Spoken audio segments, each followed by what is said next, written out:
Our topic question is, how can mindfulness and curiosity be useful in your approach to self-leadership and how it maximizes meaning in life?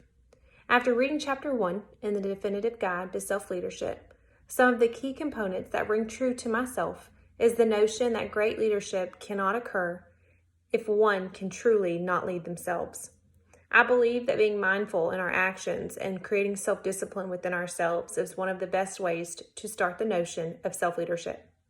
Self-leadership is defined as pursuing personal excellence, mental toughness, self-control, and creating patterns that ultimately achieve greatness. I believe to fulfill self-leadership, we must be mindful in our conscious efforts, our beliefs, and remain curious to the things that are around us.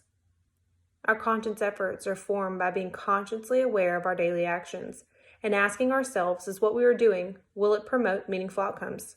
Will this action have a positive result? Will our behaviors and our habits create fruitful days?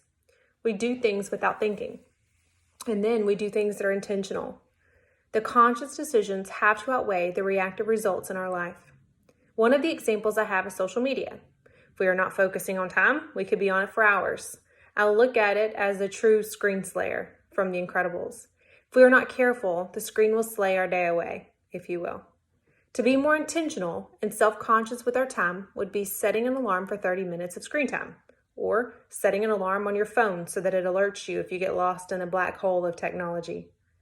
Another form of conscious effort is to ensure that we have a routine while we are on this quarantine. This is so that we can still maximize our time to ensure the great results while we're home, while we're juggling our school, our work, our kids' school, our husbands, our spouses.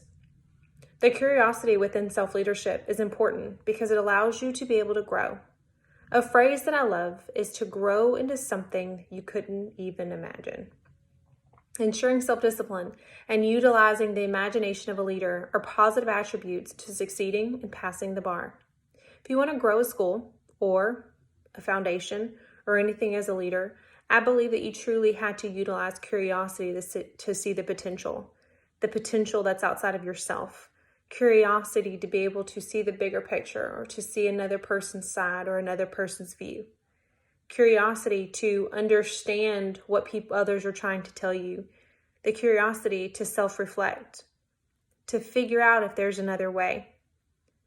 I believe that mindfulness and curiosity are extremely useful in the approach to self-leadership and self-growth.